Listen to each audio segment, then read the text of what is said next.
From comparing it to a high-level action-packed video game, to praising Keanu Reeves' brilliance throughout the franchise, fans have a lot to say about John Wick 4, and I'm here to tell you all about it. Mind you, there will be spoilers. With that out of the way, let's begin. Did you know everyone's comparing the new film to Hotline Miami? Especially the Paris scenes, where John's foray into an apartment building leads to a full-on flame-throwing fight. Meet me. And peace. Now, I know John Wick has always been an ambitious franchise, but to actually show an overhead battle shot with fire everywhere was just 100 steps ahead in action. That's why fans can't stop raving about it. From calling it a direct homage to Hotline Miami to comparing it to the game Hong Kong Massacre, they're going all out while praising the whole sequence. And they're spot on with that, because according to the film's director Chad Stahelski, Hong Kong Massacre actually inspired this scene. This is a tiny treat of sorts for fans of both films. At this point, I think the entire world is calling this film a first-person shooter game, but on another level. Look at it this way. It's as if the characters are all part of a game with distinct features, color schemes, and motives of their own. John Wick himself is like Max Payne or someone on a GTA kill streak, complete with real-life backdrops and action sequences, going all out and driving fans absolutely crazy. The apartment shot isn't the only one everyone loves. The Sacre-Cœur scene has also got fans going crazy over the entire thing. Yes, the flamethrower sequence just before this may look like a video game, but what everyone keeps going back to is the staircase fight. It seems like the cherry on top of the entire sequence. Fans are agreeing with this. Some are saying that up until that point, they kept debating which action scene was their favorite, until Keanu, or actually John, decided to climb up the Sacre-Cœur stairs and create the most amazing action scene known to Hollywood. And do you know what the coolest part is? The whole thing was shot in only 5 days. According to the director, they didn't have a lot of time to shoot since this is such a major tourist spot. So, thanks to their super talented stunt team and the always ready Keanu, the scene was shot within a week, making it one of the coolest parts of a film that's already super cool. Another reason that makes it that way is Bill Skarsgård's character, the Marquis, who is majestic and creepy without the Pennywise makeup. What fans are absolutely loving about his character is how easy he fits into the John Wick universe. The table will honor its word. You will have your freedom, but you won't take it. Where everything and everyone has always been over the top, whether it's the action scenes or the aesthetic of the film. In fact, in Bill's case, everything is heightened, from his outfits, which are extravagant, to all the luxurious settings he's always in. Even the Eiffel Tower backdrop when he meets John Wick is something so extra. Fans are just loving it. It's a classic villain look that not only changes the narrative of how fans view the film and its characters, but it also makes the whole thing super unique to watch. Maybe that's why people can't stop calling this film a banger, which it definitely is.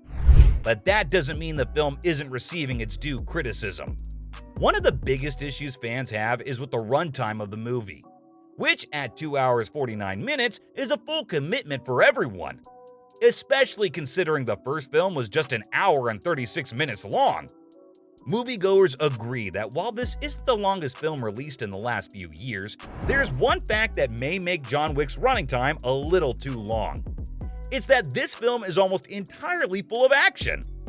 It gives very little time to the plot, like the Batman or Avatar: Way of the Water did. The film dedicates most of its sequences to fights that may be too action-packed for some.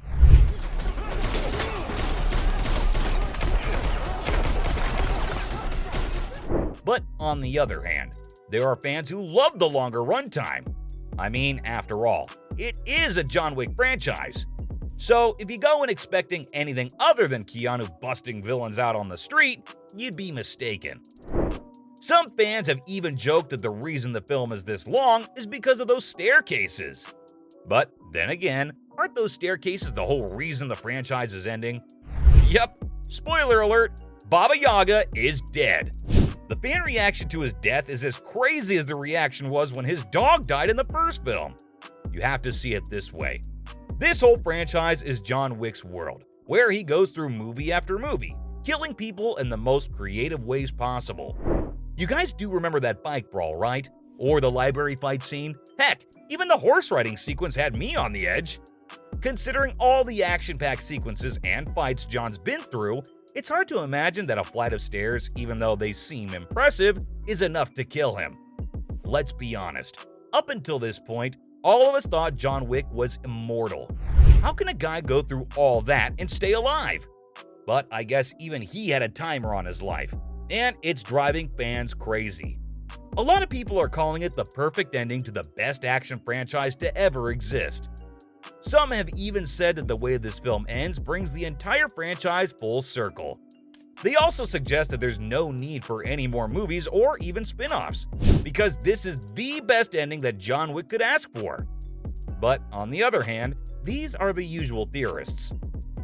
They are bent on believing that this is just a fake-out, and there's no way Baba Yaga is dead.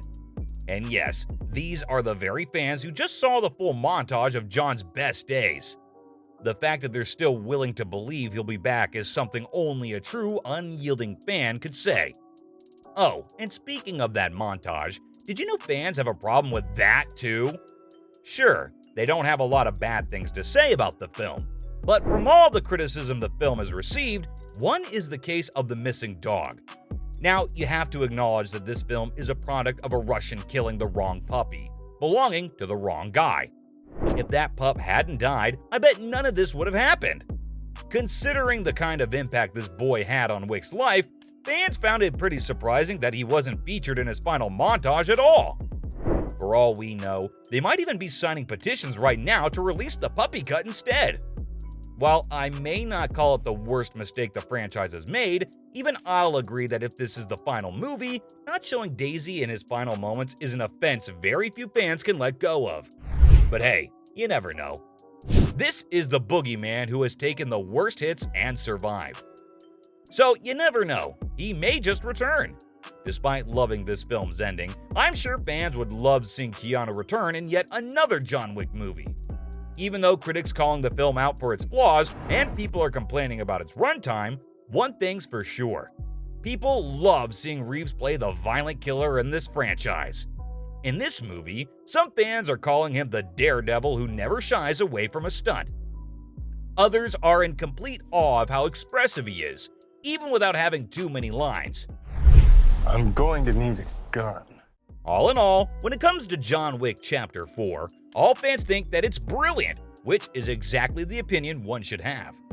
That was everything fans thought about John Wick Chapter 4.